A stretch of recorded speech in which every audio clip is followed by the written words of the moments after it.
আসসালামু আলাইকুম প্রিয় দর্শক। আজকে বেশ কিছু দরজার ডেলিভারি যাবে, যেখানে কিন্তু আপনার মেহগনি কাঠের দুই রকমের দরজা আছে। এ গ্রেডের সলিড পাল্লা আছে, বি গ্রেডের ডিপ পাল্লা আছে। তো আমি মূলত ডিপ পাল্লা এবং সলিড পাল্লার মধ্যে যে পার্থক্যটুকু আছে এইগুলোর সম্পর্কে কিন্তু আপনাদের সামনে কথা বলার জন্য আজকে দাঁড়াইছি। মোটামুটি আপনারা 3 থেকে 4 মিনিট একটু ধৈর্য সহকারে দেখেন, তাইলে আপনারা দরজার অনেক কনফিউশন কিন্তু আপনাদের ক্লিয়ার হয়ে যাবে এবং কোন দরজাটা আপনার জন্য পারফেক্ট, মেন দরজায় কোনটা দিবেন, ভিতরে কোনটা দিবেন, এটা কিন্তু আপনারা একটা সিদ্ধান্ত নিতে পারবেন। তো সলিড পাল্লার সম্পর্কে প্রথমেই বলি। তো সলিড পাল্লা যেটা, সলিড বলতে হচ্ছে সমান, একেবারে লম্বা লম্বা কাঠ দিয়ে সমান দরজা থাকবে, প্লেন একটা দরজা থাকবে, এই পাশে যেরকম ঠিক ওই পাশে ওইরকম মোটা কাঠের একই পুরুত্বের কাঠ দিয়ে পাশাপাশি জয়েন্ট হয়ে যে দরজাটা হবে, মোটামুটি 6 ফিট 7 ফিট কাঠ দিয়ে সলিড পাল্লাটা তৈরি হয়। তো এই প্লেন প্লেন পাল্লাটাই হচ্ছে সলিড পাল্লা। তো এই সলিড পাল্লাতে যেটা হয়, সলিড পাল্লাতে হচ্ছে আপনার সব কাঠ হবে লম্বা লম্বা এবং দুই পাশে থাকবে প্লেন, এটা হচ্ছে সলিড পাল্লা। আর ডিপ পাল্লা যেটা, ডিপ পাল্লা বলতে হচ্ছে এই এই যে এই দুই পাশে দুইটা কাঠ, এই কাঠটা আর এই কাঠটা, দুইটা কাঠ হবে শুধু লম্বা লম্বা, আর যেইখানে ডিজাইন অনুযায়ী যতটুকু কাঠ লাগে ডিপ, মানে খোপ খোপ, এই একটা খোপ, এই একটা খোপ, এটা এইটা। তো মোটামুটি এইগুলো হচ্ছে আগে বানানো হয়, এই খোপগুলো হচ্ছে আগে বানানো হয়, তারপরে ফ্রেম তৈরি করে ফ্রেমের ভিতরে এই কাঠগুলোকে গেঁথে দেওয়া হয়।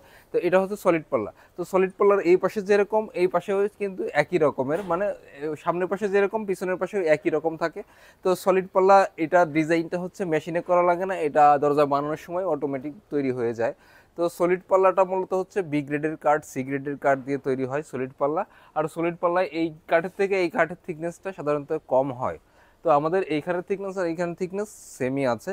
তো আমি যেটা বলবো যে সলিড পাল্লা না ডিপ পাল্লা, যেটা আপনারা নিতে চাচ্ছেন বা কোনটা নিবেন আপনারা মূলত, তো আমি আপনাদেরকে বলবো সেটা হচ্ছে যে আপনারা যদি মেন গেটে ইউজ করেন, মেন গেটের জন্য আপনারা সলিড পাল্লাটা সব থেকে ভালো হবে, কারণ সলিড পাল্লাটা ডিপ পাল্লা থেকে বেশি স্ট্রং, স্ট্রেংথ বেশি থাকবে।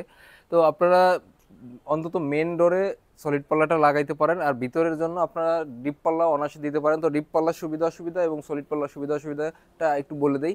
তো সলিড পাল্লাটা যেটা পাশাপাশি জয়েন্ট হয় কাঠের, একটু সামনে আসেন, কাঠের যদি পাশাপাশি জয়েন্ট হয় এই কাঠ আর এই কাঠ, এখন কিন্তু কোনো ফাঁকা নাই জয়েন্টে। এখন এই কাঠটা আর এই কাঠটা যদি আপনার দেখা যাচ্ছে সিজনের কারণে বা শীত এবং গরমের কারণে যদি এইখানে একটু ফাঁকা হয়, যদি ধরেন এক চুল পরিমাণ ফাঁকাও যদি হয় বা 100টা পরিমাণ ফাঁকাও হয়, তাইলেও এটা কিন্তু সহজেই চোখে দেখা যাবে। কিন্তু ডিপপাল্লায় যেটা হয়, ডিপপাল্লার এই কাঠটা এই কাঠের ভিতরে ঢোকানো থাকে, এই কাঠটা এই কাঠের ভিতরে হাফ ইঞ্চির বেশি ঢোকানো থাকে, যার কারণে যদি এই কাঠটা যদি ফাঁকাও হয় কোনো দিকে, তারপরেও এটা বাইরে থেকে দেখা যায় না। তো এটা হচ্ছে বড় সুবিধা, যে ডিপ পাল্লা আসলে ফাঁকা হয় না, ডিপ পাল্লাটা আসলেই ফাঁকা হয় না, সলিড পাল্লাটা সাধারণত ফাঁকা হওয়ার ভয় থাকে। তো ভালো করে সিজন করা থাকলে সেটাও হয় না। তো আমি আপনাদেরকে বলবো যে ডিপ পাল্লাটা আপনারা মেন ডোরে না লাগে ভিতরের জন্য লাগাবেন, কারণ এটার স্ট্রেংথটা একটু সলিড পাল্লা থেকে একটু কম, আর সলিড পাল্লায় স্ট্রেংথ বেশি, মানে ডিপ পাল্লা থেকে শক্তিশালী একটু বেশি। আর ডিপ পাল্লায় কিন্তু যে কোনো ডিজাইন আপনি করতে পারবেন না, ওইখানে যেরকম ডিজাইন দেওয়া আছে ওইরকমই কিন্তু থাকবে ওইটা। আর সলিড পাল্লায় যে কোনো নকশা, ফুল, লতা পাতা সব কিছুই কিন্তু আপনারা দিয়ে ব্যবহার করতে পারবেন।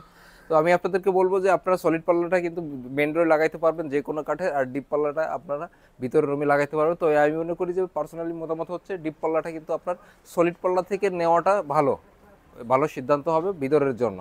তো প্রিয় দর্শক, মোটামুটি এইখানে 17 পিস দরজা ছিল আজকে আমাদের, যেখানে ডিপ পাল্লা আছে 13 পিস, আর সলিড পাল্লা আছে 4 পিস। ওনাকে পরাপরই 4বার দরজা চৌকাট দিচ্ছি।